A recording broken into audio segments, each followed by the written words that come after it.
ইন্ডিয়ার দক্ষিণ প্রদেশ করোনাকোটের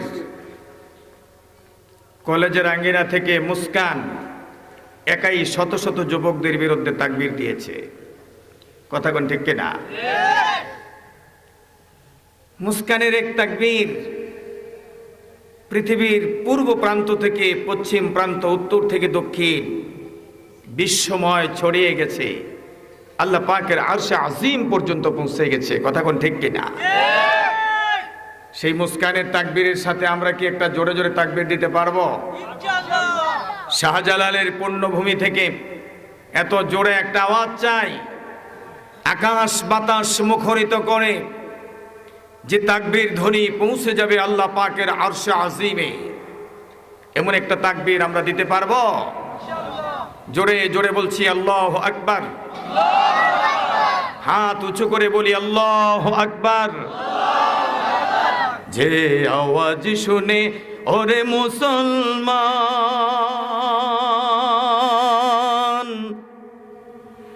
কাঁপিত ভয়ে কাফের হবে ঈমান, ঠিক না? যে আওয়াজ শুনে ওরে মুসলমান কাঁপিত ভয়ে কাফের হবে ঈমান, দাওরে সেই হুঙ্কার কররে তুলপার, দাওরে সেই হুঙ্কার কররে তুলপার, পাবে দুনিয়া ভেঙে কররে সরকার। বীর মুসলমান ধরোয়াল কোরআন ফিরায়ে আনো সেই হারানো সম্মান। নারায়ে তাকবীর, আরো জোরে হতে হবে, নারায়ে তাকবীর আল্লাহু আকবার। তোলো তাকবীর ধ্বনি ধরায়া রে কিবার, তোলো তাকবীর ধ্বনি ধরায়া রে কিবার। নারায়ে তাকবীর, নারায়ে তাকবীর। আল কোরআনের আলো, আল হাদিসের আলো।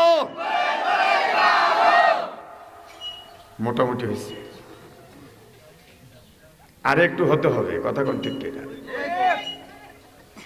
আমরা মুসলমান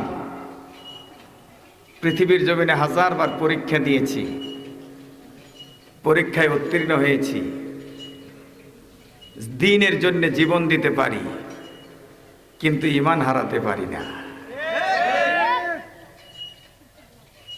এখনো যদি পৃথিবী পরীক্ষা চায়, আমরা সবার আগে জীবন দিতে প্রস্তুত থাকব, কিন্তু ঈমান দেব না। আমরা সেই বেল্লালের উত্তরসূরি, আম্মার, ইয়াসির, সুমাইয়া, খাব্বাব, খুবাইব, আমির হামজার উত্তরসূরি, যারা জীবন দিয়েছে কিন্তু দ্বীনের পতাকাকে জমিনে লুটায়ে দেয় নাই। কথা বলেন ঠিক কিনা? অতএব মুসলমান ওয়াদা দিতে হবে, দ্বীনের জন্য যদি ডাক আসে, দুনিয়ার মায়া মমতা ত্যাগ করে সব কিছু ছেড়ে ফেলে দিয়ে রাজপথে বেরিয়ে যেতে প্রস্তুত কিনা? কারা কারা রাজি? হাত তুলে দেখান মুসলমান। লিল্লাহি তাকবীর। আল্লাহ কবুল করো। শত শত সভ্য গেরুয়া বাহিনী, কলেজ পড়ুয়া, হিজাব পড়ুয়া, মুসলিম রাজকন্যা, যাকে আমি উপাধি দিয়েছি সুমাইয়ার যোগ্যোত্তরসূরি মুস্কান, তাদের বিরুদ্ধে একাই তাকবীর দিয়ে বিশ্বকে কাঁপিয়ে দিয়েছে। আমরা সেই মুসলমান। কথা কোন ঠিক কিনা? এই তাকবীর ধ্বনি যেন মনে করিয়ে দিল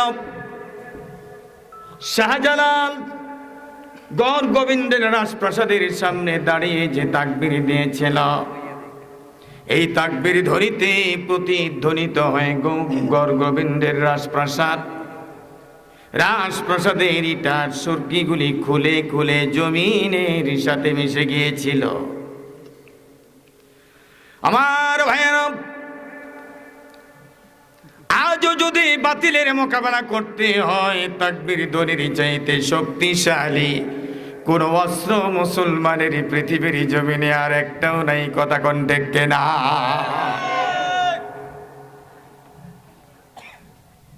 যে তাকবীর ধ্বনিতে গড়গোবিন্দের রাজপ্রাসাদ ফেটে গিয়েছিল, জমিনের সাথে মিশে গিয়েছিল। শাহজালাল এমনি রহমাতুল্লাহ আলাইহি চিলহেটের মাঝে কালিমা ঘোষিত পতাকা উড্ডীন করেছেন।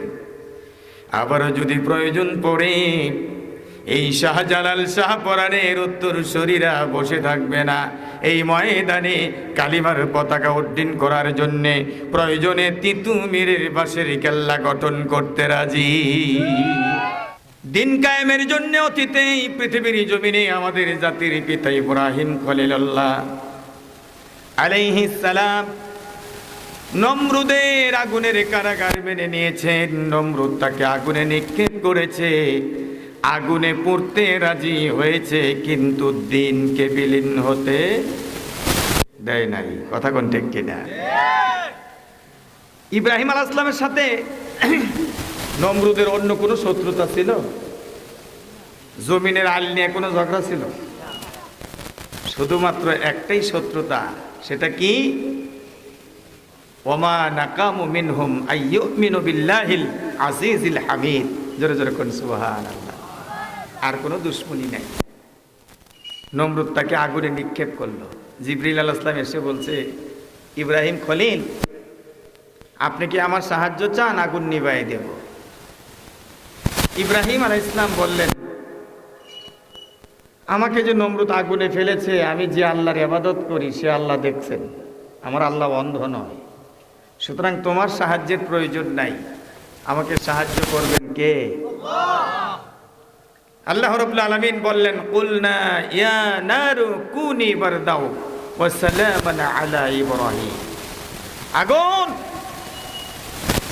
ও আগুন, আমার খলিল ইব্রাহিমের প্রতি নাতিশীতোষ্ণ হয়ে যাও, এসি হয়ে যাও।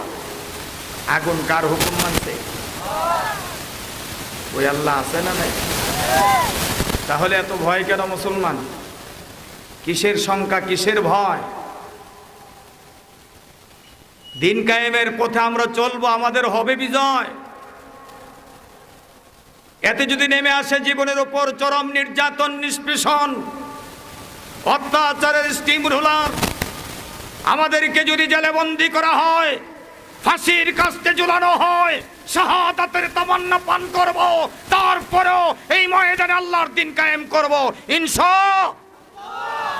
আল্লাহ কবুল করুন। বিনা পরীক্ষায় আল্লাহ তার গোলামদেরকে ছেড়ে দেয় না।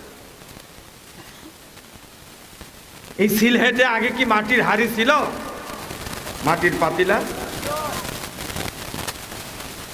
আমাদের মা, চাচি এবং দাদিরা মাটির হাড়ি রাখতো ধানের চিটা দিয়া, তাই না? এই এলাকায় কি এরকম রাখতো? ধানের চিটা পাতি দিয়া মাইপা দিত। এটাকে কি বলে? এরকম শের দিয়া, এই যে টুকরি টুকরি খাঁচা মেপে মেপে দিত। এই মাটির হাড়ি নিয়ে এরকম টোকা দিত। জিজ্ঞেস করতাম, দাদি এটা তো টোকা দিছ কে? ওই দেখতেছি এটা পাকা না কাঁচা, এটা ভালো করে পোড়া হয়েছে কিনা। ধানের চিটা দিয়া মাটির হাড়ি রাখতে গেলে যদি পরীক্ষা করে রাখতে হয়, আমাকে আপনাকে আল্লাহ জান্নাত দিবেন পরীক্ষা ছাড়া? কথা কয় না। আমাকে আপনাকে আল্লাহ তাআলা জান্নাত দিবেন, এটা পরীক্ষা নিরীক্ষা ছাড়াই দিবেন? একটু পরীক্ষা করা দরকার আছে না নাই? হ্যাঁ, ইব্রাহিম আলাইহিস সালাম আমাদের জাতির পিতাকে আগুনে ফেলে দিয়ে পরীক্ষা করেছেন তার ঈমান পাকা পোক্তা কিনা, ঈমান টিকেছে। জোরে কোন সুবহানাল্লাহ। ফেরাউনের নির্যাতন থেকে মুসা আলাইহিস সালামকে সমুদ্র বিভক্ত করে পার করে দিয়া ঈমানি পরীক্ষা করেছেন মুসা আলাইহিস সালামের ঈমান পাকা না কাঁচা। কথা কয় না। হযরত ইউসুফ আলাইহিস সালামকে ভাইদের মাধ্যমে নির্যাতন করায়া কূপের মধ্যে ফেলে দিয়েছে। সেই কূপ থেকে তুলে সওদাগর নিয়ে গেছে মিশরে, মিশরের আজিজ মিস্ত্রির কাছে বিক্রি করছে। ওখানে যাওয়ার পরেও পরীক্ষার সম্মুখীন, চলে গেল জেলে। আল্লাহ যখন দেখলেন পরীক্ষায় উত্তীর্ণ হয়েছে ইউসুফ আলাইহিস সালাম, জেল থেকে বের করেছেন কৃষি মন্ত্রণালয়ের দায়িত্ব দিয়া। পরে আল্লাহ তাআলা আবার মিশরের প্রেসিডেন্ট বানাই দিছে। জোরে জোরে কোন সুবহানাল্লাহ। তো বাংলাদেশের মুসলমান একটু মাইরের ভয়ে, একটু জেল জুলুমের ভয়ে যদি দিন ছাইরা দাও, তাহলে কি ময়দানে দিন কায়েম হবে? অতএব নির্যাতন সহ্য করেই দিনের পথে টিকে থাকতে হবে, শাহাদাতের তামান্না পান করেই দিনের পথে টিকে থাকতে হবে, তারপরেই দিন কায়েম হবে ময়দানে। কথা কোন ঠিক কি ঠিক না? একটা স্থাপনা যদি দাঁড় করাতে চান, ইটা এনেছেন, রড এনেছেন, বালি এনেছেন, সিমেন্ট এনেছেন, কংক্রিট এনেছেন, সিলেকশন এনেছেন, মিস্ত্রি বলেছেন ইটাগুলি যদি আন্দোলন করে আমাকে ভাঙা যাবে না, আমি ভাঙতে রাজি না, কংক্রিট হতে রাজি না, তাহলে বিল্ডিং হবে না। কিছু ইটাকে জীবন বিলিয়ে দিয়ে কংক্রিট হতে হবে, কিছু রডকে টুকরো টুকরো হতে হবে,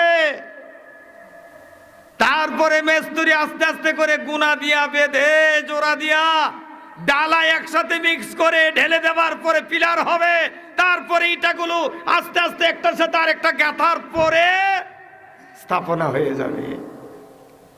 আল্লাহ কয় শোনো, বুনিয়ানাম কান্নাহুম বুনিয়ানুম মাসরুস, কান্নাহুম বুনিয়ানুম মারসুস। সীসাডালা প্রাচীরের মতন সুদৃঢ় যদি তোমরা থাকো, কিছু ইটা যেমন কংক্রিট হয়েছে, ফাউন্ডেশনের জন্য ভিত্তিপ্রস্তরে কাজে লেগেছে, কিছু রডকে টুকরো টুকরো হতে হয়েছে, তারপরে স্থাপনা হয়েছে।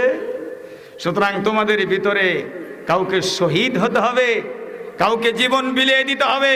কারো হাত থাকবে না, কারো পা থাকবে না, কারো চোখ থাকবে না, কেউ জেল খাটবে, কেউ ফাঁসির মঞ্চে যাবে, তারপরে দিন কায়েম হবে ময়দানে। কথা কোন ঠিক ঠিক না? আমার মনে হয় ভিত্তিপ্রস্তর হয়ে গেছে, ফাউন্ডেশন হয়ে গেছে, এরকম কিছু কুরবানি ময়দানে হয়ে গেছে,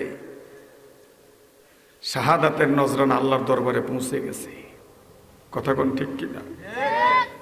রক্তের কুরবানি আল্লাহর কাছে পৌঁছে গেছে।